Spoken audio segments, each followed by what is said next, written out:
Bismillahirrahmanirrahim.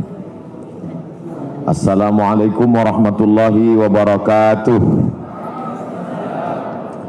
Alhamdulillahi wa kafa wassalatu wassalamu ala al-habibil mujtaba wa ala alihi wa ashabihi ahli sidqi wal wafa.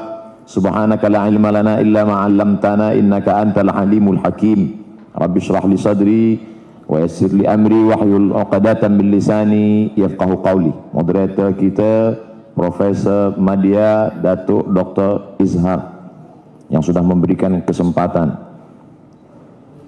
Tan Sri, Profesor, Datuk-Datuk, Datin-Datin, para pensyarah, para penuntut, muslimin muslimat, insyaallah kita semua dimuliakan Allah Subhanahu wa taala. Saya di Universiti Kebangsaan Malaysia hari ini tidaklah merasa sebagai tamu, tapi saya merasa sebagai seorang yang balik ke rumah yang sudah lama pergi.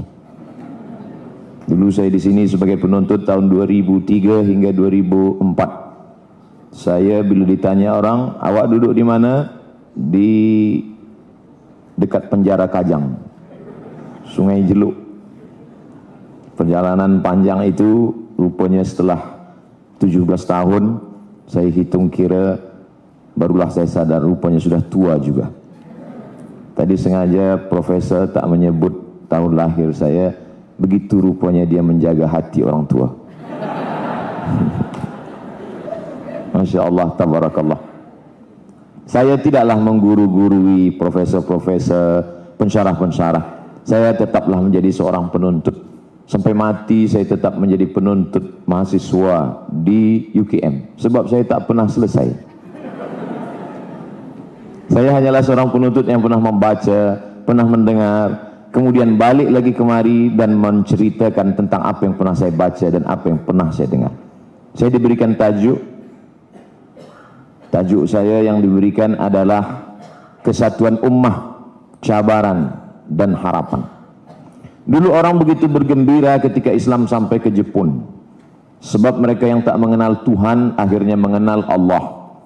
Tapi begitu umat Islam, para da'i ulama sampai ke Jepun, awal-awalnya mereka senang masuk Islam, bersih, berwudu, mandi. Tapi kemudian mereka confused, mereka bingung. Hari ini imam maju, dia baca Bismillahirrahmanirrahim. Esok imam maju, Bismillahirrahmanirrahim. Lama-lama Jepun ini pun bertanya, kenapa yang satu Bismillah ni silent? Kenapa yang satu Bismillah ni berbunyi? Lalu kemudian kebetulan yang mengatakan Bismillah berbunyi, rupanya dia ustaz dari Asia Tenggara. Dia katakan kamilah yang betul, yang tak berbunyi itu sesat dan salah. Kemudian yang tak berbunyi pula rupanya mereka yang datang daripada Pakistan, India, Bangladesh. Mereka mengatakan yang betul itu adalah kami, karena kamilah yang paling tua. Mazhab kami mazhab Hanafi, Sirajul Ummah. Ketika imam kami meninggal dunia tahun 150 di Kufah, imam mereka Syafi'i baru saja lahir, belum pandai membaca kitab di Palestina. Jadi sebenarnya akhirnya orang Jepun ini pun berpikir lama. Kami ini ingin mencari Tuhan, kami ini ingin mencari kedamaian, kami ini ingin mencari pencerahan. Tapi akhirnya kami sendiri bingung, yang satu berbunyi, yang satu tidak. Yang satu begini, yang satu begitu. Akhirnya betul apa yang dikatakan salah seorang ulama Mesir, al-Islam mahjubun bil muslimin. Islam itu tersekat, terdinding, terhijab, bukan karena orang kafir, tapi karena orang Islam itu sendiri yang membuat ajaran Islam. Baru satu pembahasan masalah basmalah, belum lagi masalah sayyidina, belum lagi masalah ar-Rahman alal arsyistawa, belum lagi masalah khilafiyah. Oleh sebab itu ingin dibawa kemana umat ini, maka tajuk ini amat sangat berat. Saya ingin diberikan kesempatan Ustaz Abdul Somad 30 saat berbicara, 30 saat soal jawab. Membahas kesatuan umat dalam 30 saat, bahasa Arabnya mustahil. Oleh sebab itu Abdul Somad Al-Faqir, fakir ilmu, fakir amal, hanya dapat bercerita bahwa sesungguhnya khazanah kekayaan fuqaha, para ahli fikih itu sebenarnya kalau difahami dengan baik, dia bukanlah untuk membelah, memperpecah belah, membuat umat ini menjadi terbagi banyak, tapi sebenarnya dia menjadi kekayaan yang luar biasa. Ambil contoh ketika kita sedang naik pesawat terbang, sampai di atas, bila kita pakai mazhab Syafi'i, kita mesti bertayamum dengan debu. Mesti ada debunya yang dipukul. Setelah debu dipukul, nampak di tangan dihembuskan, barulah dia sah. Karena makna fatayammamu sa'idan thayyiban, tayamumlah kamu dengan debu, maknanya memang sa'idan thayyiban itu debu. Bagaimana kalau kita bekerja di office yang tak ada debu? Bagaimana kalau di rumah sakit, hospital yang tak ada debu? Bagaimana kalau di pesawat terbang yang tak ada debu? Maka ketika orang melihat mazhab yang lain, manakala saya sampai di Maghribi, saya lihat di bawah tiang masjid itu ada batu, macam batu gilingan. Awal saya sampai, saya tengok ada batu macam batu gilingan. Dalam fikiran saya, oh rupanya orang Maghribi ini membuat sambal juga. Tapi lama-lama saya terheran-heran, setiap masjid ada batu, setiap masjid ada batu. Rupanya mereka pada musim sejuk, musim dingin, mereka tidak memakai air. Mereka sampai ke masjid, dia pegang batu itu, lalu kemudian dia sapu muka dia. Dia ambil lagi batu itu, dia sapu. Sedangkan kita dalam mazhab Syafi'i mesti ada debunya. Tapi sedangkan dalam mazhab Maliki, tak pun ada debu, cukup dengan batu saja, kerana makna sa'idan thayyiban sudah masuk ke dalam makna sa'idan thayyiban. Batu yang tak ada debunya itu pun sudah masuk dalam makna sa'idan thayyiban. Betapa sebenarnya ikhtilaf, banyaknya pendapat para fuqaha dalam bidang fiqh ini memperkaya khazanah dan membuat Islam ini menjadi mudah. Oleh sebab itu, bagi orang yang pergi atau sakit, keluarganya di rumah sakit tak mungkin untuk bertayamum, maka cukup dia bawakan batu, dia sapu, satu kali sapu ke wajahnya, setelah itu satu kali sapu ke tangannya. Sedangkan dalam mazhab Syafi'i sulit sekali untuk bertayamum, karena tayamum itu seperti berwudu sampai ke siku. Lalu kemudian saya lihat bagaimana orang mazhab Maliki bertayamum. Dia tubuhkan, rupanya hanya sampai alal wasri, hanya sampai ke pergelangan tangan saja. Inilah yang selalu saya sampaikan. Tapi pada saat darurat, ketika ada orang yang berada di hospital, di ruang ICU, kemudian di tangannya ini banyak sekali kabel-kabel, jarum-jarum, maka bagaimana mungkin untuk mencabutnya? Sedangkan dia ingin beribadah kepada Allah. Maka saat itu, tapi ini kan talfik. Sebagian ulama mengharamkan talfik. Betul, talfik dilarang kalau dia masuk dalam kategori tatabbu' rukhas, ingin mencari yang senang-senangnya, yang mudah-mudahnya saja. Oleh sebab itu, Syekh Dr. Wahbah Az-Zuhaili dalam Muqaddimah Al-Fiqhul Islami wa Adillatuh, Islamic Jurisprudence and Evidence, menjelaskan segala lengkap bahwa ada talfik yang haram, tapi ada juga talfik yang dibolehkan oleh para ulama dengan syarat dia mengerti fiqh, dan dengan syarat pula ini dalam rangka darurat, dan dia tidak pula dalam satu qadiyah. Yang tidak boleh itu adalah cara berwuduknya, cara wuduk Syafi'i. Kemudian manakala membatalkannya, dia pindah kepada Maliki. Itu yang tak betul. Adapun bila cara bertayamumnya cara tayamum Maliki, kemudian cara solatnya cara solat Syafi'i, maka ini masuk dalam yang cukup syarat untuk bertalfik. Mungkin ada yang tidak sependapat dengan saya, tapi saya berpahaman selama dia masih ahlus sunnah wal jamaah. Yang paling tua Imam Hanafi Abu Hanifah meninggal di Kufah tahun 150. Yang kedua Imam Malik bin Anas Maliki meninggal di kota Al-Madinah Al-Munawwarah, makamnya di Baqi tahun 179. Yang ketiga Muhammad bin Idris Asy-Syafi'i meninggal tahun 204 di Fustat Kaherah sekarang. Dan yang terakhir Imam Ahmad bin Hanbal Hambali meninggal di Baghdad tahun 241. Maka kesemua ijtihad ulama ini membuat mereka bersatu dan tidak pernah berbelah, apalagi sampai ikhtilaf, apalagi sampai caci memaki. Maka kalau kita baca sejarah para ahli fuqaha, para ulama-ulama mazhab ini, berdebatlah antara Imam Abu Hanifah Hanafi dengan Imam Malik Maliki. Dua madrasah yang berbeda. Satu madrasah ahlul hadis, yang satu lagi madrasah ahlul ra'i.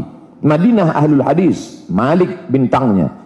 Kufah ahlul ra'i, rasional, akal, bintangnya adalah Abu Hanifah, Imam Hanafi. Lalu kemudian ketika mereka berdebat dengan dalil-dalil hujjah-hujjahnya, Selepas itu datanglah Imam Al-Laits dari kota Fustat, Mesir. Imam Laits bertanya kepada Imam Malik, Malik, ya, bagaimana pendapat engkau tentang Abu Hanifah Hanafi? Kata Malik, belum pernah aku berjumpa dengan orang secerdas Abu Hanifah. Begitu tajam akalnya. Lalu kemudian Imam Laits datang menjumpai Imam Abu Hanifah, Imam Hanafi. Hanafi, ya, bagaimana pendapat engkau tentang Malik? Apa kata Hanafi? Aku belum pernah berjumpa dengan orang yang paling kuat hafazan hadisnya. Mereka ikhtilaf, mereka berbeza pendapat, tapi mereka saling menghormati. Berbeza kita dengan hari ini, bila ada orang bertanya, Ustaz Abdul Somad, ya, bagaimana pendapat engkau dengan Ustaz Fulan? Rasanya dia belum lagi mumtaz macam aku. Betapa kita mengecilkan orang, sedangkan ulama salaf dulu selalu membesarkan orang. Kita tahu bahwa Imam Ahmad bin Hanbal, dia tidak berkunut subuh, karena dia berpahaman bahwa summa tarakahu qanata Rasulullah sallallahu alaihi wasallam syahran. Nabi membaca kunut selama sebulan. Itulah kunut nazilah. Summa tarakahu, kemudian dia meninggalkan. Di situ adalah tarakal kunut. Selepas sebulan Nabi tidak lagi membaca kunut. Begitu kata Imam Ahmad bin Hanbal. Tapi kata Imam Syafi'i tidak begitu. Qanata Rasulullah SAW syahran, Nabi membaca kunut nazilah 1 bulan. Summa tarakahu, selepas itu Nabi meninggalkannya. Yang ditinggalkan Nabi bukan kunutnya, Nabi tetap berkunut hingga meninggal dunia. Yang ditinggalkan adalah laknat dalam kunut itu. Yang sebelumnya dia berkunut sebulan dengan laknat, Allahumma al'an Bani Ra'il, Allahumma al'an Zakwan, Allahumma al'an Usayyah. Selepas sebulan dia tetap berkunut, tapi dia tidak melaknat di dalam kunutnya. Ikhtilaf mereka tentang masalah summa tarakahu, tapi walaupun ikhtilaf tidak membuat mereka berkelahi, mencaci maki, sumpah serapah, apalagi sampai mentabdi', membid'ahkan, mentafsik, memfasikkan, mentakfir, mengkafirkan, mentajhil, menjahilkan, membodohkan. Makanya apa kata Imam Ahmad bin Hanbal? Da'autu lisyafi'i fi salati arba'ina sanah. Aku mendoakan Imam Syafi'i fi salati, dalam salatku arba'ina sanah, 40 tahun lamanya aku mendoakan Imam Syafi'i dalam salatku. Walaupun mereka berbeza dalam masalah kunut subuh. Hari ini kita tengok, kita lihat orang berkelahi hanya kerana masalah khilafiyah ini sampai membid'ahkan. Padahal kalau sudah sampai kita bid'ahkan, tak pernah Imam Ahmad bin Hanbal berkata Syafi'i itu pelaku bid'ah, karena Nabi tak pernah berkunut kullu bid'atin dhalalah wa kullu dhalalatin finnar. Karena kalau sampai Imam Ahmad bin Hanbal mengatakan Imam Syafi'i pelaku bid'ah, berarti ilmu-ilmu yang dia terima selama ini berarti ilmu yang dia dapatkan dari pelaku bid'ah. Sedangkan ketika mengatakan ya ahlal bid'ah, ya mubtadi', ketika kita berkata wahai pelaku bid'ah, automatically kita sedang berkata wahai ahlul dhalalah, wahai penghuni neraka jahanam. Hari ini begitu beraninya orang lancang mengucapkan kata-kata yang menyakitkan hati, padahal ilmunya belum seberapa dibandingkan dengan Imam Ahmad bin Hanbal dan Imam Asy-Syafi'i. Da'autu fi salati, aku doakan Imam Syafi'i fi salati arba'ina sanah, 40 tahun. Abdul Somad tidak minta didoakan oleh orang-orang yang berbeza dengan dia 40 tahun. 4 kali pun jadilah. Salat maghrib sekali, salat isya sekali, salat tahajud sekali, salat witir sekali. Begitu mereka dulu kalangan salaf. Itulah mengapa Nabi memuji kalangan salaf. Apa kata Nabi SAW? Khairul qurun qarni, sebaik-baik masa adalah masaku. Tsummal ladzina yalunahum, 1 abad selepas itu. Tsummal ladzina yalunahum, 1 abad selepas itu. Kenapa demikian? Karena mereka berbeza dalam ijtihad. Datanglah Khalifah Harun ar-Rasyid ingin menawarkan. Khalifah Abu Ja'far al-Mansur datang menjumpai Imam Malik bin Anas. Apa kata Abu Ja'far al-Mansur? Wahai Malik bin Anas, bagaimana kalau kitab Muwatta kami gantungkan di dinding Ka'bah, lalu semua umat Islam berpegang hanya kepada Muwatta saja dan hanya pendapat Malik saja? Apa kata Imam Malik bin Anas? Jangan. Kenapa? Kerana sahabat Nabi sudah bertebaran di atas muka bumi, dan murid-murid sahabat Nabi ini adalah tabi'in, dan tabi'in sudah melahirkan para ulama-ulama besar. Ijtihad mereka banyak. Likulli mujtahid musib. Semua yang berijtihad maka dia mendapatkan kebenaran. Al-hakim idza ijtahada, seorang yang sudah sampai pada maqam mujtahid, Idza ijtahada, kalau dia berijtihad fa ashaba, ijtihadnya benar, lahu ajrani, dia dapat 2 pahala. Wa in akhta'a, kalau dia salah, tetap juga dia dapat 1, yaitu dia sudah berijtihad. Masalah keliru dia, jadi ampunkan Allah, dimaafkan Allah Subhanahu wa taala. Oleh sebab itu maka kekayaan khazanah umat Islam dibukukanlah dalam satu kitab yang paling tua, ditulis oleh Imam Ibn Rushd, hari ini dibaca di pondok-pondok, di tempat pendidikan Islam, yang dikenal dengan kitab Bidayatul Mujtahid wa Nihayatul Muqtasid, bercerita tentang illat kenapa ulama ikhtilaf. Mungkin hadisnya tak sampai, mungkin pemahaman berbeza dalam masalah memahami apakah ini am atau khas, apakah ini muqayyad atau mutlak. Lalu kemudian yang nampaknya begitu lengkap disusun oleh Bidayatul Mujtahid wa Nihayatul Muqtasid Imam Ibn Rushd, rupanya dilengkapi lagi dalam kitab Al-Fiqhul Islami alal Madzahibil Arba'ah. Rupanya Al-Fiqhul Islami alal Madzahibil Arba'ah ini pun kurang lagi begitu lengkap, kata ulama sekarang, dilengkapkan lagi dalam Al-Fiqhul Islami wa Adillatuh. Akhirnya hari ini banyaklah mausu'ah al-fiqhiyah, ensiklopedia fikih-fikih Islam yang disusun oleh para ulama. Saya yakin dan percaya tajuk kita, kesatuan ummah, akan terwujud dengan syarat umat ini mesti dicerdaskan oleh para ulama yang mengerti perbezaan fikih, sehingga dia akan mengkaji dalam 45 menit dari azan maghrib ke azan isya, salat maghrib berjamaah. Selepas itu dia kaji. Jamaah muslimin muslimat sekalian, tajuk kita di masjid pada malam hari ini adalah fiqh, dan fiqhnya lagi khusus lagi fiqh ibadah, dan dalam ibadah ini kita khas lagi dalam fikih taharah, dalam masalah lamsur rajul lil mar'ah, lelaki dengan perempuan bersentuhan kulit dengan tidak mahram, au lamastumun nisa, terbagi kepada 3 kaul. Kaul yang pertama menurut mazhab Syafi'i, lamastumun nisa, bersentuhan kulit lelaki dengan perempuan, yubtilul wudu, maka wudunya batal. Sedangkan menurut mazhab Maliki, lamsur rajul lil mar'ah, lelaki perempuan bersentuhan kulit, kalau ada syahwat batal, kalau tak ada syahwat tak batal. Sedangkan menurut mazhab Abu Hanifah Hanafi, bersentuhan kulit lelaki dengan perempuan, ada syahwat tak ada syahwat tak batal. Karena makna lamastumun nisa bukan bersentuhan kulit, tapi itu adalah makna kinayah, kiasan, maaf, makna lamastumun nisa adalah jima. Tapi dalam masalah ini saya sebagai ustaz lebih condong memilih kepada pendapat mazhab Syafi'i, tanpa menyalahkan mazhab Hanafi dan Maliki. Agaknya ini sajalah yang dapat menyatukan umat. Kalau umat ini kita tunjukkan satu masalah, kita jelaskan dengan beberapa pendapat-pendapat para ahli fikih. Tapi ulama tidak ingin umat ini kacau, umat ini confused, umat ini pusing, umat ini pening kepala memikirkan ini. Karena begitu banyak masalah. Di office dia sudah banyak masalah, di jalan jam pula masalah, di masjid ditambah lagi masalah khilafiyah. Akhirnya di mana umat ini mendapatkan ketenangan?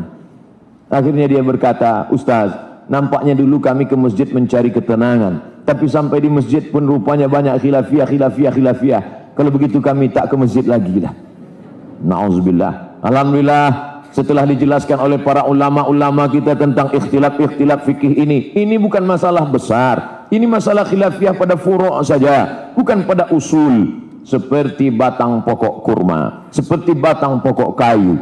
Ada yang usul batang kayu, batangnya mesti satu, tapi ada cabang-cabangnya. Dalam masalah salat, semua sepakat salat itu 5. Bila ada yang mengatakan salat hanya 3, maka dia sudah keluar daripada ahlus sunnah wal jamaah. Tapi dalam masalah melaksanakan salat, ada yang talaffuz bin niyah, ada yang tidak. Dalam masalah niat saja berbeza antara mazhab Syafi'i dengan mazhab Hanafi, Maliki, Hambali. Kata mazhab Syafi'i, muqaranah, sejalan antara takbir dengan niat. Ketika dia berkata A, ditutup dengan bar, disitulah letak qasad, ta'arad, ta'yin. Salatnya apa? Salat zuhur. Berapa rakaat? 4 rakaat. Jadi imam apa jadi makmum? Jadi makmum. Qadha apa ada? Qadha.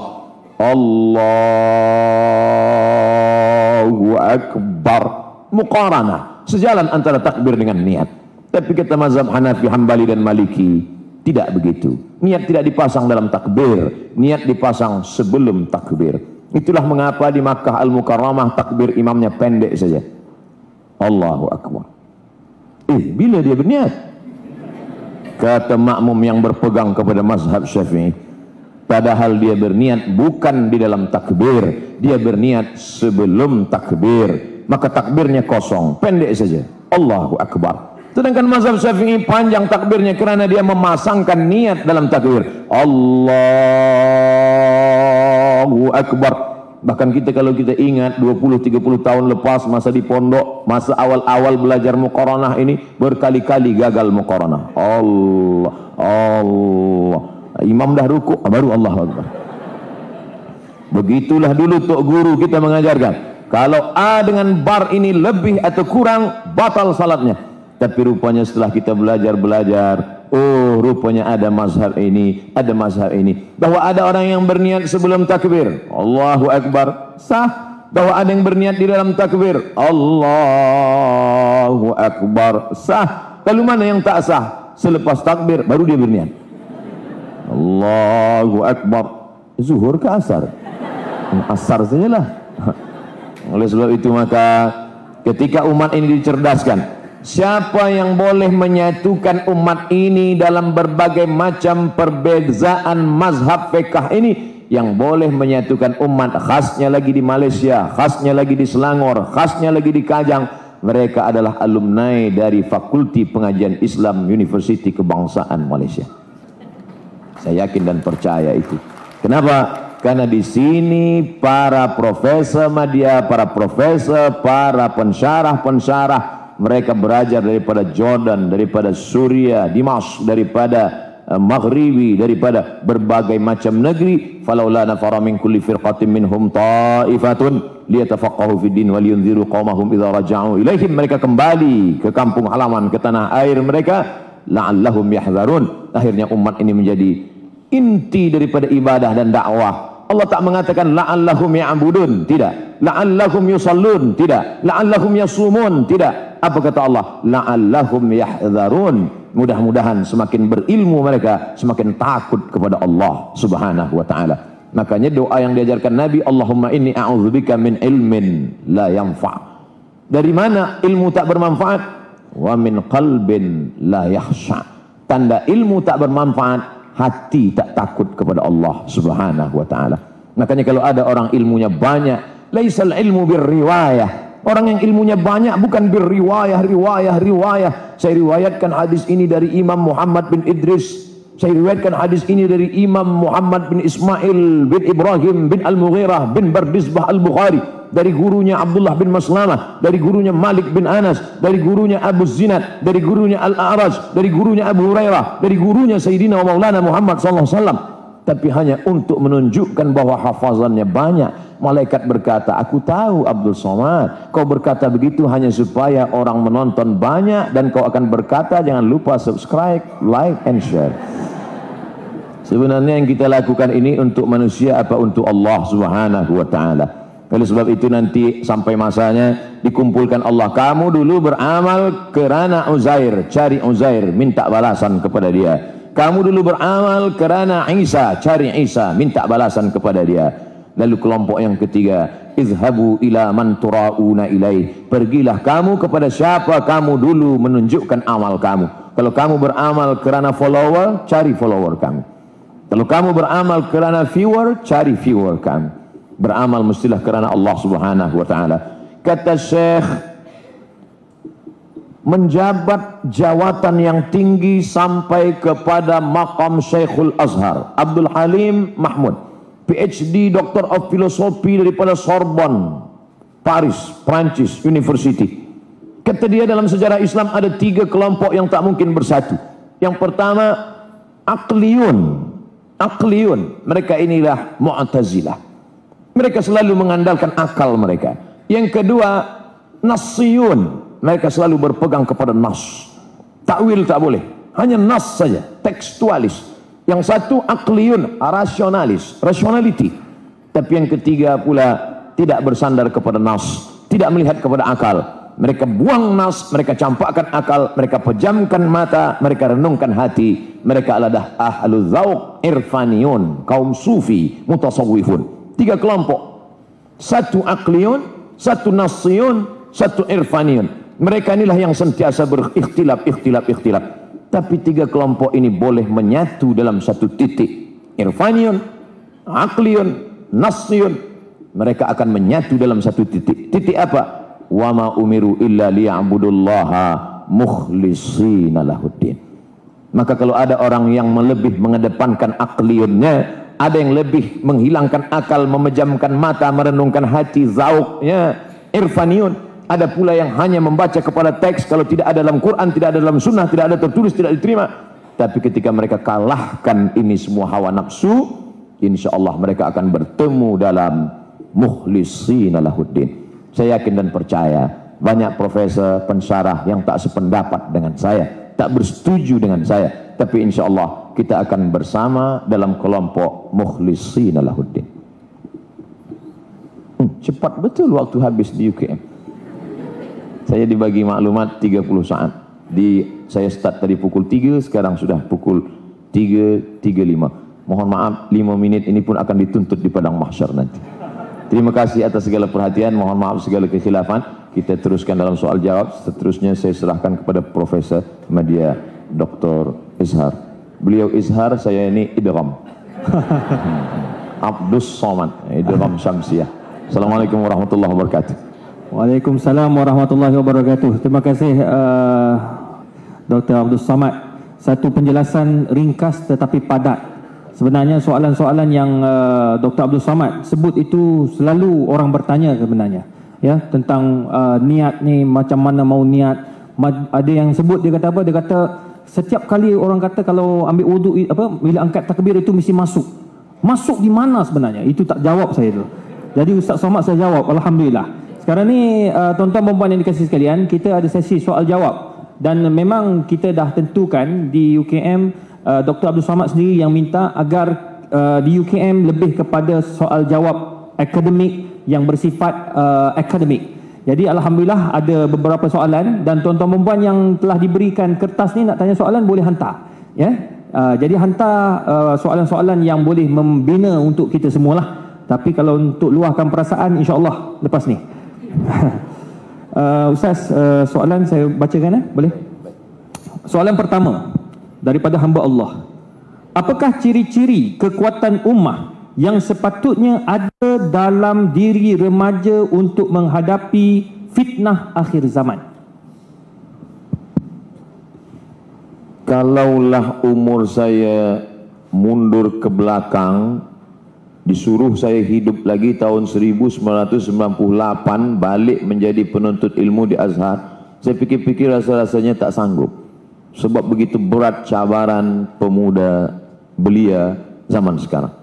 Sebab dulu masa saya 98 internet tak ada, www.google.com belum ada lagi, YouTube tak ada, WhatsApp tak ada.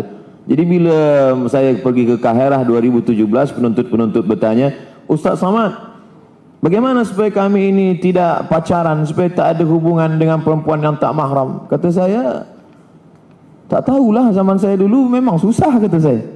Andai ada saya, oleh sebab itu tidak ada jalan lain kecuali menanamkan akidah keyakinan bahawa pemuda belia bukan dipandang oleh manusia, bukan dipandang oleh pensyarah, bukan dipandang oleh CCTV, tapi yang memandang dia adalah la ta'khudhuhu sinatun wa la naum. Itulah yang ditanamkan ke dalam hati. Maka kita ajarkan bagi ayah, bagi ibu, bagi bunda, ajarkan kepada anak-anak kita sebelum tidur malam ambil wudu. Selepas wuduk, solat sunat, witir, 3 rakaat. Supaya apa? Supaya kita suci, dijaga malaikat, baca ayat kursi. Supaya apa? Supaya kita diawasi Allah. Sebenarnya itu menanamkan akidah. Tapi orang-orang tua dulu tak begitu. Sebelum tidur malam, basuh muka, basuh kaki, makan ubat cacing. Bukan kita nak menyalahkan orang tua dulu. Mereka sudah berjasa bagi kita. Tapi mesti ada di dalamnya membangkitkan lagi akidah yang benar. Karena yang dapat mengikat ini generasi kita ini hanya satu saja, akidah, akidah, akidah. Dia disebut sebagai akidah kerana dia adalah tali yang diikat simpul mati.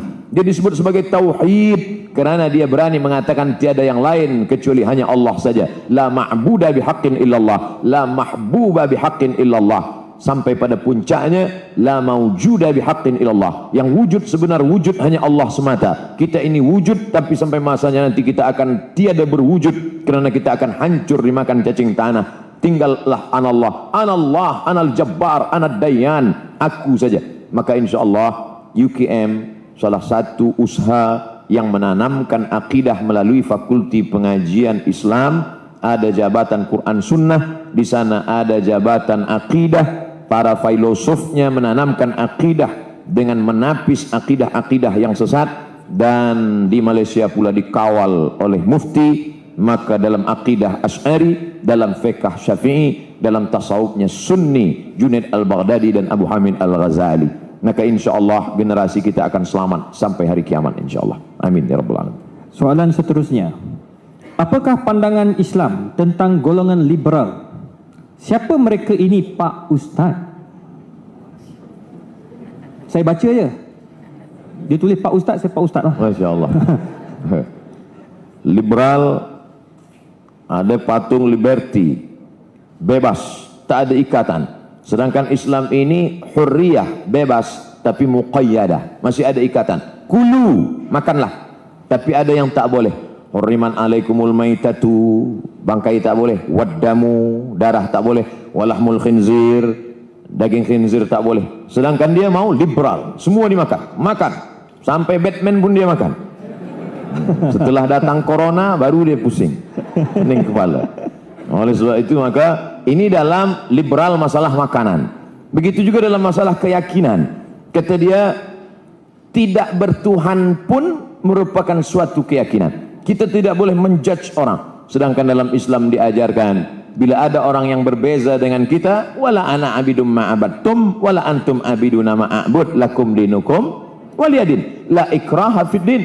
Tapi dalam masalah keyakinan kita mesti meyakini bahwa kita agama yang paling benar. Inna dina indallahil Islam. Bila kita tidak meyakinkan itu kepada anak-anak kita, kita katakan, anakku semua agama benar, kau nak menyembah Allah boleh, tak bertuhan pun tak apa-apa. Mana tu tak? Kita tidak boleh mengatakan demikian. Kita mesti mengatakan kepada anak-anak kita, lain asyrakta, kalau kau persekutukan, kau syirikkan Allah, la yahbatanna amaluka, maka amalmu gugur. Tapi bila engkau masuk ke sekolah, di sekolahmu ada orang yang berbeza dengan engkau, kau tetap menghormati dia. Maka kita dalam Islam diajarkan rahmatan lil alamin, menganggap perbezaan ini sebagai suatu kekayaan. Tapi dalam masalah keyakinan, sedangkan liberal tidak begitu. Dia mengatakan apapun jalan yang kau pilih, orang tidak akan pernah bertanya kepada engkau tentang keyakinanmu, akidahmu. Yang ditanya orang hanyalah apakah kau bermanfaat atau tidak bermanfaat untuk manusia. Dalam Islam tidak begitu. Dalam Islam diajarkan banyak pun amalnya, kalau dia tidak akidah yang benar, wa qadimna ila ma amilu min amalin, semua amal-amalmu dulu akan aku tunjukkan. Ini sekolah yang kau bina, ini university yang kau bina, ini hospital yang kau bina. Tapi kalau akidahmu tidak benar, maka semua amalmu itu habaan manthura, seperti debu yang dihembus angin. Syarat pertama diterima Allah Subhanahu wa taala adalah la ilaha illallah Muhammadur Rasulullah. Saya kira itulah singkatnya tentang liberal. Soalan seterusnya, kenapa manusia lagi tinggi belajar, lagi sombong? Nampaknya menyindir saya. Bukan ni soalan mungkin. Sebab mungkin dalam ni ramai kan yang ada PhD-nya kan. Masya Allah. Kita belajar agama Islam ini seperti berjalan di tepi pantai. Manakala kita berjalan di tepi pantai, mulai masuk ke laut, mata kaki kita tenggelam, kita rasa lebih tinggi, laut itu tak dalam. Makin kita berjalan ke tengah, tenggelam lutut kita, kita mulai merasa kita lebih tinggi, laut tak dalam. Mana sampai dia ke pusat kita mulai berpikir, nampaknya laut ni agak dalam. Sampai agak ke tengah, barulah kita sedar, sebenarnya kita tak ada apa-apanya, laut menenggelamkan kita. Makanya saat kita baca kitab ini, dulu, masa di pondok, masa belajar, itu memegang Bulughul Maram min Adillatil Ahkam, bukan main angkuh sombongnya. Sebelah kiri Bulughul Maram, sebelah kanan Subulus Salam. Masya Allah. Tapi manakala sampai ke Kahairah, tengok kitab di rumah kawan, apa ni? Fathul Bari Syarah Sahih Bukhari, 1 meter. Oh, aku pun baru tengok sekarang. Dulu bukan main bangganya manakala membawa kitab Jalalain, Jalaluddin Al-Mahalli, Jalaluddin As-Suyuti. Tapi manakala sampai kita tengok kitab besar At-Tafsir Al-Kabir yang ditulis oleh Imam Fakhruddin Ar-Razi, meninggal 606. sebenarnya kita mesti banyak membaca, barulah kita sedar bahwa kita tidak punya apa-apa. Kenapa Imam Bukhari itu tawadhu? Rupanya Imam Bukhari itu gurunya 2000 orang. Cuba kita hitung kira guru kita mula tadika hingga PhD. Rasa-rasanya saya dah hitung-hitung tak sampai 200. Oleh sebab itu maka sebenarnya kita ni tiada apa-apa. Cuba baca kitab Al-Mu'jam Al-Kabir, Al-Mu'jam Al-Awsat, Al-Mu'jam As-Saghir. 3.500 guru daripada Sahibul Mu'jam At-Tabrani. Oleh sebab itu maka bandingkan pula dengan Imam Syafi'i. Belajar di Makkah, belajar di Madinah, pergi ke Mesir, pergi ke Syam, pergi ke Persia, kembali lagi ke Uzbekistan. Berapa hafazan hadisnya? Kata dia sendiri mengaku 600,000 hadis. Orang yang sampai ke makam Al-Hafiz, apa kata Imam Abdurrahman As-Suyuti? Hafiztu 200,000 hadis, law wajadtu aqsara min dzalika la hafiztuha. Aku hafal 200,000 hadis. Kalau aku dapat lebih daripada itu maka aku pun akan hafaz juga. Lalu kita di mana dibandingkan dengan mereka? Hadis kita hanya ada ketika laptop dibuka, laptop tutup, hadis pun hilang. Maka semakin banyak kita kenali ulama, semakin banyak kita tengok kitab, semakin kita tak punya apa-apa, semakin kita merasa tak ada apa-apa. Lebih baik menjadi jahil bainal ulama daripada alim bainal juhala. Lebih baik merasa jahil di tengah ulama daripada merasa alim di tengah orang yang jahil. Makanya kata Imam Syafi'i, ma jadaltu aliman illa ghalabtuhu wa ma jadalani jahilan illa ghalabani. Setiap aku berdebat dengan orang alim, pasti aku menang, dia kalah. Tapi setiap aku berdebat dengan orang jahil, pastilah dia menang, aku yang kalah. Oleh sebab itu maka hari ini saya merasa sedang berada menjadi al-jahil bainal ulama. Hari ini Abdul Somad jahil di tengah para profesor, para pensyarah. Mudah-mudahan kita tetap menjadi orang yang tawadhu di hadapan manusia dan di hadapan Allah Subhanahu wa taala. Amin amin ya rabbal alamin. Soalan seterusnya, maaf kalau soalan ini keluar dari tajuk Pak Ustaz. Apa pandangan Ustaz terhadap isu transgender yang pergi ke Mekah? Waduh. Ada namanya khunsa, ada namanya unsa perempuan, ada namanya rajul laki-laki. Walaysa dzakaru kal unsa. Tidaklah sama antara zakaru lelaki wal unsa dengan perempuan. Az-zakar wal unsa. Di tengah az-zakar wal unsa ni ada namanya khunsa. Maaf beribu maaf. Khunsa ni maaf kelamin dia dua. Alat dia dua. Satu lelaki, satu perempuan. Maka bila dia lahir, kita tidak boleh buang. Tunggu hingga dia dewasa, lepas itu kita tanya, awak lebih condong kepada lelaki ke perempuan? Kata dia, saya ni rasa-rasanya saya perempuan dan dia pula mengalami period haid, uzur, maaf. Maka dibuanglah yang lelaki, selepas itu dia akan menjadi perempuan. Sebab bila kita buang yang lelaki, rupanya selepas itu dia rasa, awak lelaki ke perempuan? Aku lelaki, kata dia. Kemana kita nak cari, dah hilang dah. Ini tentang masalah khunsa. Maka khunsa ini dibahas dalam kitab-kitab fiqh. Adapun yang menjadi masalah sekarang, kita mesti pastikan dia ini khunsa atau mukhannas. Sedangkan mukhannas memang dia memang lelaki, lahir sebagai lelaki. Tapi bila kita tanya, awak ni lelaki ke perempuan? Saya ni sebenarnya perempuan terjebak dalam diri lelaki. Ini yang jadi masalah. Bila dia betul-betul lelaki, memang terlahir sebagai lelaki dan satu alat dia, maka dia lelaki. Karena kaedahnya man lahu zakarun fahuwa mudzakarun. Sesiapa yang ada itu maka dia lelaki. Lalu kemudian dia merasa diri perempuan. Adakah ini pada zaman Nabi SAW? Ada. Manakala dia dibawa menghadap Nabi SAW, Nabi menengok tangan dia pakai inai, daun inai. Zaman Nabi lelaki tak ada pakai inai. Di bumi Melayu pakai inai, bukan mukhannas, orang nak nikah. Zaman Nabi dibawa oleh seorang lelaki, dia pakai inai. Zaman Nabi yang pakai inai itu hanya perempuan. Bila ada lelaki pakai inai zaman Nabi, maka dia dianggap mukhannas. Kata Nabi, ma hadzal rajul, ini lelaki ini kenapa? Sahabat berkata, dia mukhannas. Kata Nabi SAW, bawa dia ke Naqi. Tempat dia adalah Naqi. Dia mesti dibuat di suatu tempat, tidak boleh bergaul dengan orang banyak. Sebab rupanya penyakit ini boleh menular juga, macam corona juga, dia akan menularkan kepada yang lain. Maka buat dia di naqi. Tempat orang yang sudah mati, baqi. Tempat orang yang mukhannas, naqi. Jangan silap-silap, nanti yang mati pula diantar ke naqi, yang mukhannas diantar ke baqi. Oleh sebab itu maka ada dua langkah, ada dua cara, ada dua step. Yang pertama, mereka mesti dibuatkan penyembuhan, mereka mesti dibuatkan obat. Sebab mereka ini adalah orang yang sakit. Orang sakit mesti dikasih obat.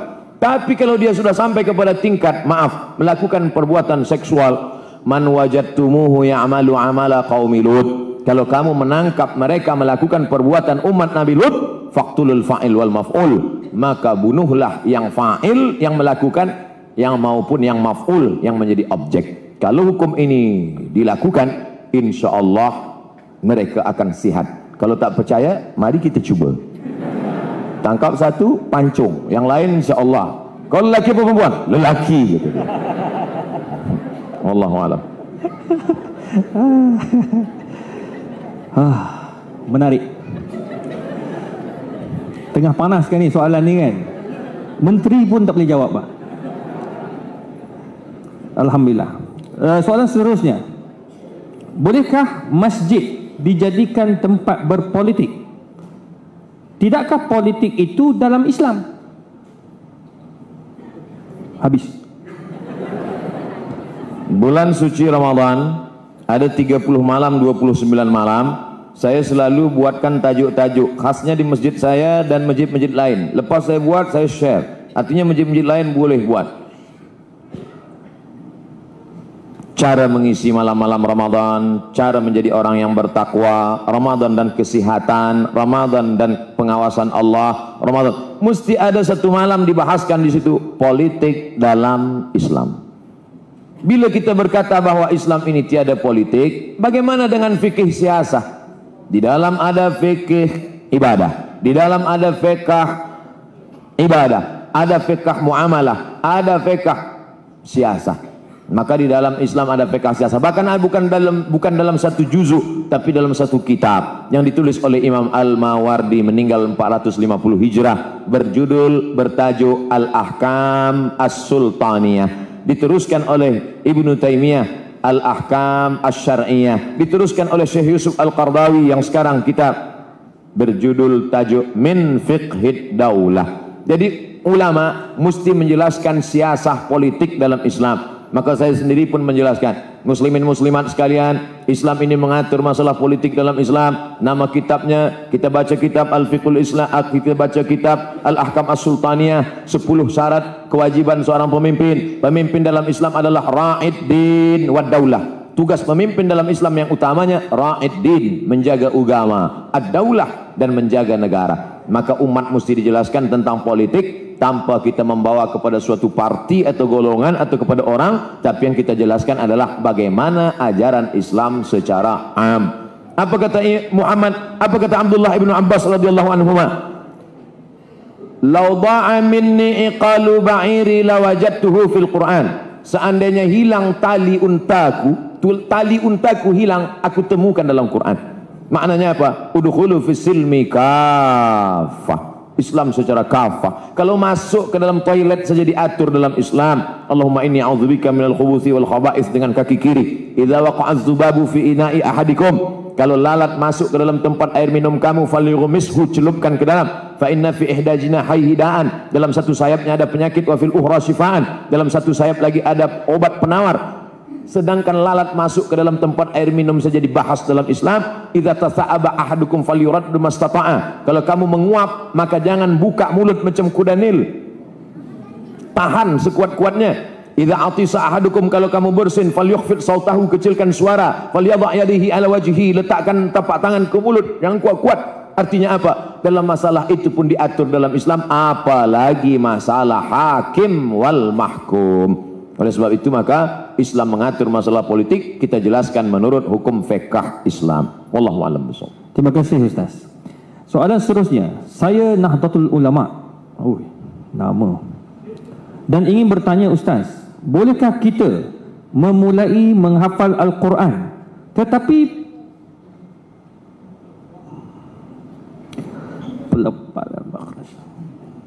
tetapi makhraj dan tajwid belum fasih. Syukran Ustaz. Barakallahu fiik. Quran ini ada 5 tangga. Yang pertama mendengar. Wa idza quri'al Qur'anu fastami'u lahu wa ansitu la'allakum turhamun. Bila Quran dibacakan maka dengar baik-baik, karena memang belajar bahasa ini meniru. Bagaimana mendengar huruf A, bagaimana mendengar huruf Sya, bagaimana mendengar huruf Allah, bagaimana Allah. Dengar dulu baik-baik. Selepas dengar, barulah membaca. La aqulu alif lam mim harf. Aku tak mengatakan alif lam mim itu harf. Aliful harf, lam harf, mim harf, wa likulli harfin asyru amsalihah. Setiap huruf ada 10 balasan. Setiap itu barulah dia mulai menghafaz. Maka disebutkanlah motivasi siapa yang menghafaz Quran akan memberikan syafaat nanti pada hari kiamat. Al-mahiru bil Quran ma'as safaratil kiramil bararah. Yang menghafaz mahir dalam Quran akan dibangkitkan bersama para malaikat. Barulah yang keempat, khairukum. Yang keempat, mengamalkan isi Al-Quran. Barulah yang terakhir, last sekali yang kelima, khairukum, orang yang paling baik. Siapa yang paling baik? Man ta'allamal Qur'ana wa 'allamahu. Orang yang paling baik di antara kita ini semua adalah yang berada di jabatan Quran Sunnah. Begitu dalam hadis.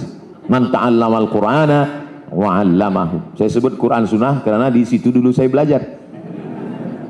Nah, jadi kalau ada orang belum betul makharijul hurufnya, dia menghafaz, berbahaya. Di mana letak bahayanya? Dia susah untuk meluruskan nanti sebab dia punya dua beban. Hafazannya lagi, bacaannya lagi. Betulkan dulu bacaan, panjang pendek, mat, makharijul huruf, selepas itu barulah menghafaz. Wallahu a'lam. Assalamualaikum Ustaz. Apakah cara, kaedah yang paling baik apabila berhadapan dengan golongan yang berfahaman sesat? Kata Syekh Muhammad Mutawalli Asy'arawi, kata Sayyidina Ali karramallahu wajhah, Sayyidina Ali radhiyallahu an, aku tidak khawatir tentang masalah baik dan benar. Karena baik dan benar memanglah dari dulu sudah ada. Wa qul ja'al haqqu wa zahaqal batil. Tentang hak dan batil sudah ada sejak zaman dulu. Yang aku khawatirkan adalah orang yang batil berbuat, orang yang benar diam, sehingga orang yang batil itu merasa bahwa dia benar. Batil, lama-lama jadi betul. Sebab orang yang batil diam, sehingga dia tak boleh membezakan mana batil, mana betul, mana betul, mana batil. Lama-lama yang batil jadi betul, yang betul jadi batil. Bila kita tidak meyakinkan bahwa ini adalah ayam, bahwa ini adalah kambing, ada seorang tua nenek-nenek menjaga seekor lembu. Maka selepas itu dia perlu uang. Dia mesti menjual lembu ini ke pasar. Maka dia pun bawalah lembu ini. Di tengah jalan dia berjumpa dengan orang. Hai nenek tua, ya, berapa harga ayam ini? Ini aku bawa lembu. Ini lembu bukan ayam. Lepas itu dah dekat ke pasar, orang bertanya lagi. Cantiknya ayam. Ini lembu. Siapa kata ini ayam? Dah sampai ke pasar haiwan. Semua di pasar mengatakan, berapa harga ayam nih? Lama-lama dia jual lembunya dengan harga ayam. Semua. Maka kita mesti kenali bahwa kita benar dan ini adalah batil. Maka orang yang batil ini mesti kita luruskan. Orang yang bengkok mesti kita luruskan. Itulah mengapa pagi, petang, siang, malam kita minta ihdinas siratal mustaqim. Bukankah kita ini berada di jalan yang benar? Kenapa kita minta jalan yang lurus? Sebab kadang-kadang yusbi'u mu'minan wa yumsi kafiran. Paginya beriman, petangnya kafir. Makanya kita disuruh baca surat Al-Kahfi. Man qara'a surat Al-Kahfi, siapa yang baca surat Kahfi yaumal Jum'ah, hari Jumat, adha'alahu min nur. Allah berikan dia cahaya. Dengan cahaya itu dia boleh membezakan mana hak, mana batil, mana bengkok, mana lurus, mana hitam, mana putih. Oleh sebab itu setelah kita tahu, maka ud'u ila sabili rabbik. Orang yang sesat itu ajak dia ke jalan Allah. Dengan cara apa? 3, bil hikmah. Tak mempan dengan hikmah. Wal mau'izatil hasanah. Mau'izatil hasanah pun dia melawan. Wajadilhum, debat dia. Punya ilmu debat dia. Makanya dalam Islam ada namanya ilmu munazarah, ilmu debat. Tapi dengan cara apa? Wajadilhum billati hiya ahsan. Di ujung ayat itu apa kata Allah menutup? Inna rabbaka huwa a'lamu biman dhalla an sabilih. Allah lebih tahu siapa yang sesat. Wa huwa a'lamu bil muhtadin. Allah lebih tahu siapa yang mendapatkan hidayah. Siapakah yang dapat menyelamatkan dalam perdebatan ini? Siapa lagi kalau bukan penuntut-penuntut dari fakulti pengajian Islam. falsafah, akidah wal falsafah. Wallahu a'lam. Alhamdulillah. Banyak Dr. Abdul Samad promosi Fakulti Pendidikan Islam. Saya rasa bangga sekali.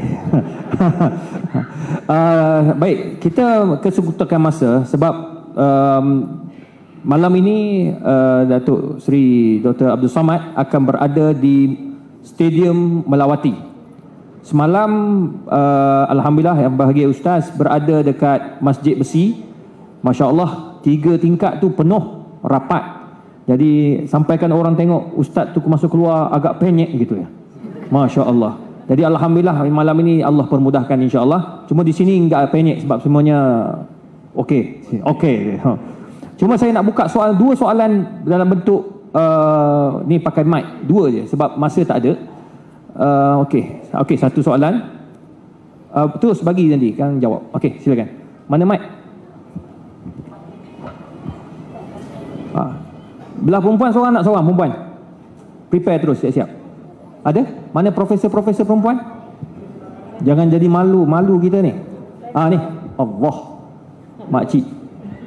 Prof. Sekarang boleh tanya. Nanti. Ya. Bagi lelaki dulu. Bagi orang angkat dulu. Okey, silakan. Mana mic? Ladies first. Okey. Ustaz Somad kata ladies first. Bismillahirrahmanirrahim. Assalamualaikum warahmatullahi wabarakatuh.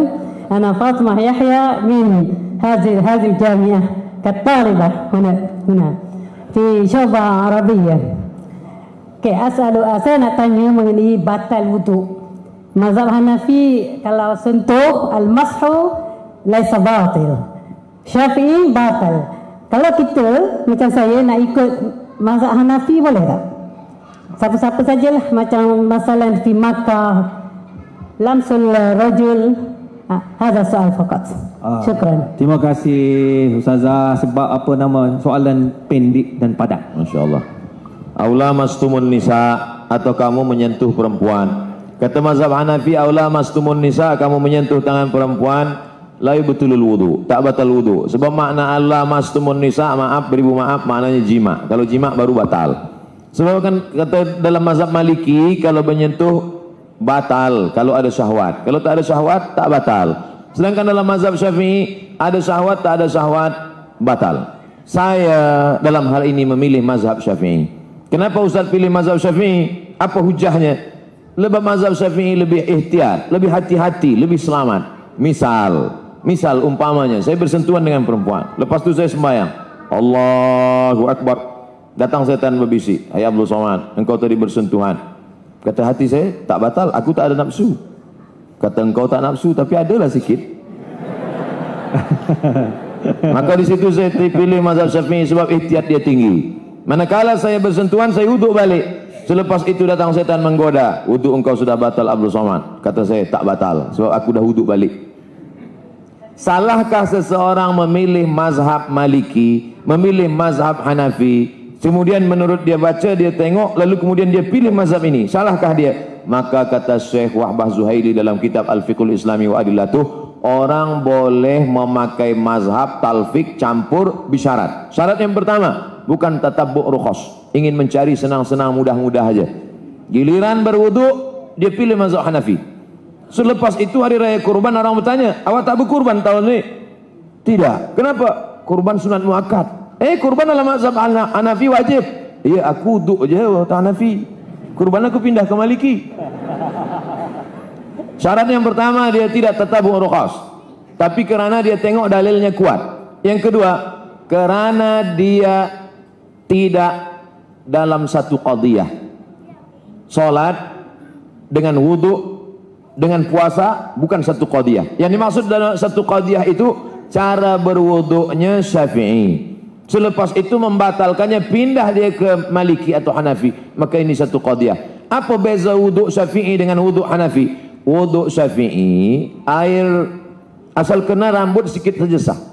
Kena rambut sikit saja sah. Sedangkan Hanafi 1/4 kepala. Dalam mazhab Hanafi, tangan dibasahkan, dimasukkan. Dia pakai hadis yang Nabi memasukkan tangan ke celah surban, dan 1/4 kepala kena. Karena kepala ini dibagi 4. 1, 2, 3, 4. Maka mesti kena 1/4 kepala. Kalau 1/4 kepala tak kena maka batal. Sedangkan Maliki cara menyapu kepala dibasahkan 2 tangan semua dari depan ke belakang, maju lagi ke depan, kena 2 telinga.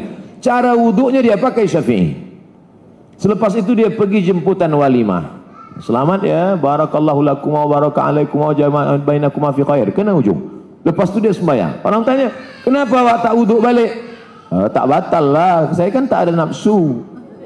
Oh tak boleh, sebab cara wuduknya tadi Syafi'i. Kenapa dia melompat kepada Maliki atau Hanafi? Jadi orang yang alim, kalau cukup 3 syarat. Yang pertama, bukan tatabu' rukhas, bukan mencari senang-senang. Yang kedua, bukan dalam satu qadiyah tapi berbeda qadiyah. Yang ketiga, dia alim dalam bidang fiqh itu, maka dia boleh. Begitu kata Syekh Wahbah Zuhaili, bukan kata Abdul Somad. Wallahu a'lam. Okey, kita ada satu daripada belakang. Pendek ya, jangan panjang-panjang. Okey, Assalamualaikum, saya Rizal dari Institut Kajian Etnik UKM. Dia mana? Kita UKM. Kita, okey, kita. Saya ada 2 soalan, saya cuba pendekkan. Kalau terpanjang minta maaf Ustaz.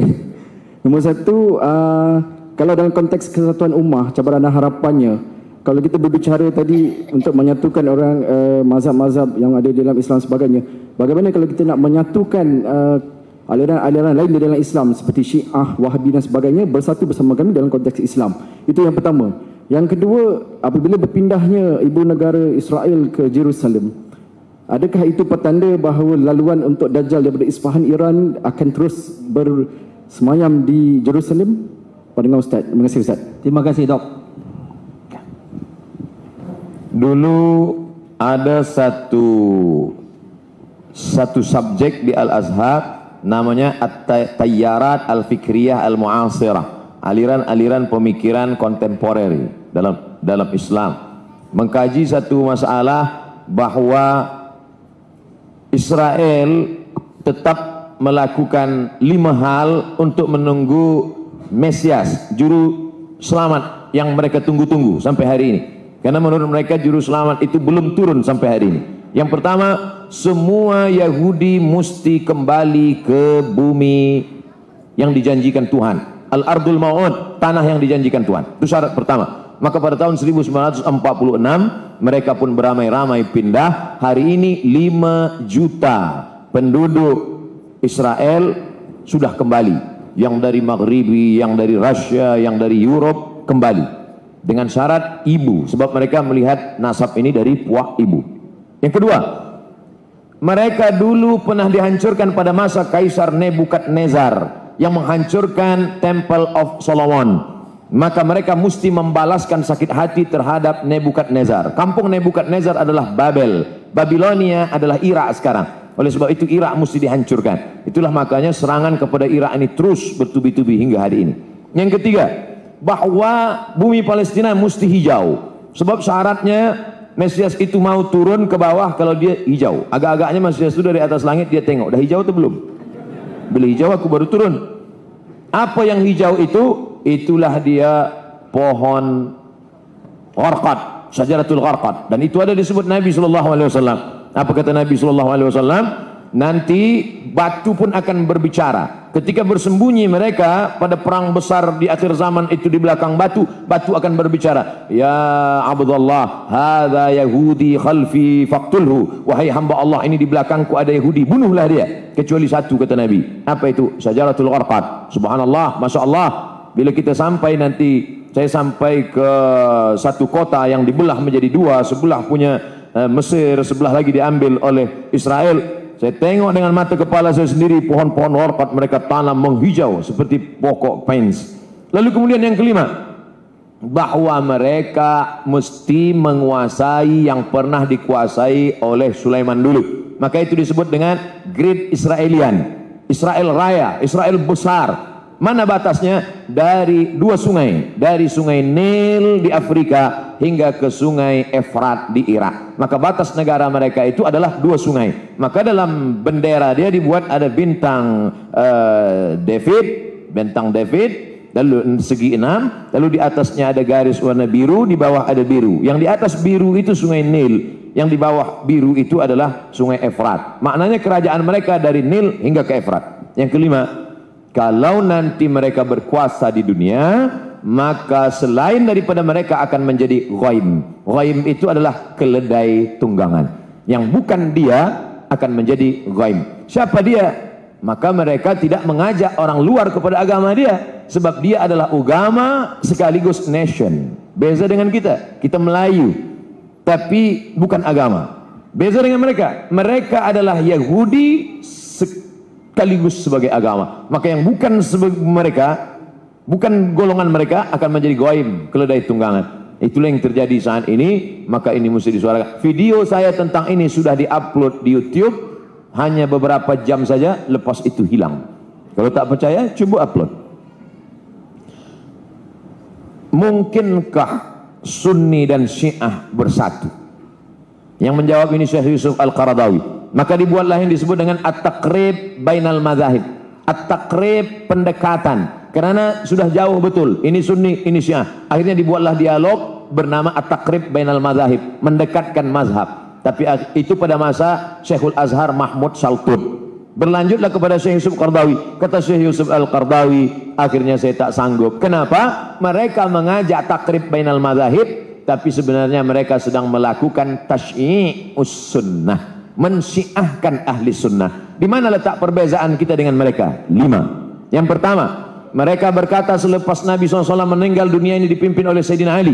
Ali meninggal dipimpin oleh Sayyidina Al-Hasan. Hasan meninggal dipimpin oleh Sayyidina Al-Husain. Husain meninggal dipimpin oleh Ali Zainal Abidin. Ali Zainal Abidin meninggal dipimpin oleh Muhammad Al-Baqir. Muhammad Al-Baqir meninggal dipimpin oleh Ja'far Shadiq. Ja'far Shadiq meninggal oleh Musa Al-Kazim. Musa Al-Kazim meninggal oleh, terus sampai ke bawah imam yang 12. Imam yang ke-12 sedang bersembunyi sekarang, belum keluar. Sementara imam 12 ini belum keluar, dunia dipimpin oleh wilayatul faqih yang sekarang dipimpin oleh Khamenei.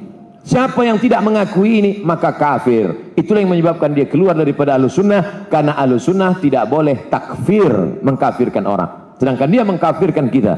2. Selepas Nabi SAW meninggal dunia, maka ada wasiat kepada Sayyidina Ali. Maka orang yang mengambil wasiat, membatalkan wasiat itu berarti kafir. Abu Bakar dan Umar kafir. Makanya ada doa laknat sonamai Quraisy. Selepas sholat subuh mereka laknat, Allahumma la'an sonamai Quraisy. Siapa yang dimaksud dengan sonamai Quraisy? Abu Bakar Siddiq dan Umar Ibnul Khattab. Wa ma Muhammadun illa rasul. Muhammad itu seorang rasul SAW. Qad khalas min qablihi rusul, sebelum-sebelumnya rasul sudah meninggal. Afa immata, kalau dia mati meninggal dunia, au qutila, atau dia dibunuh. Apa kata mereka dalam tafsirnya? Qutila, Muhammad SAW mati dibunuh. Siapa yang membunuhnya? Sammahuma, sammahu.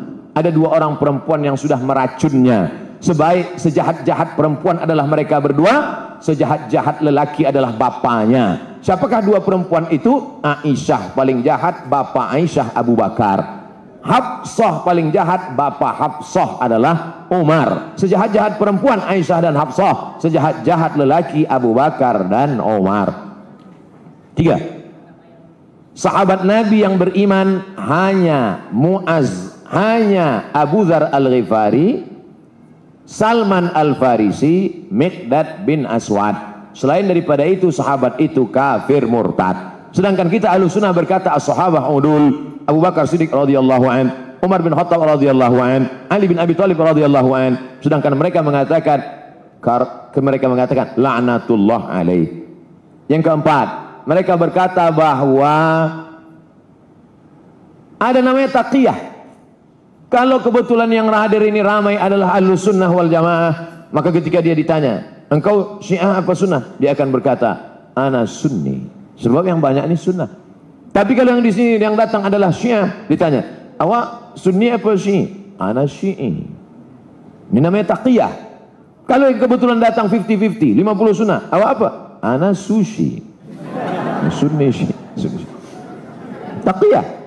Dalam Islam tak ada taqiyah. Sedangkan mereka mengatakan at-taqiyah minad din. Taqiyah ini minad din. Siapa yang tidak bertaqiyah maka dia tidak beragama. Tidak beragama Syiah maksudnya. Yang kelima, mereka memahamkan ada akidah mereka disebut dengan mut'ah.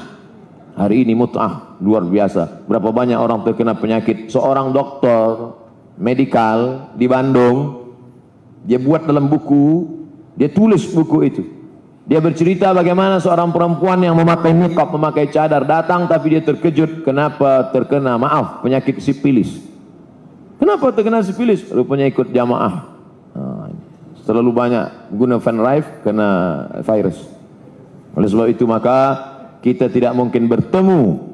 Nata'awan fi mattafaqna. Mari kita bersama menjaga persatuan umat pada golongan antara Hanafi dengan Maliki, antara Syafi'i dengan Hambali, antara Ahlu Sunnah wal Jamaah. Tapi kalau sudah kepada Ahlul Bid'ah, maka dalam hal ini mesti, alhamdulillah, Malaysia merupakan kerajaan yang tegas dalam bidang ini.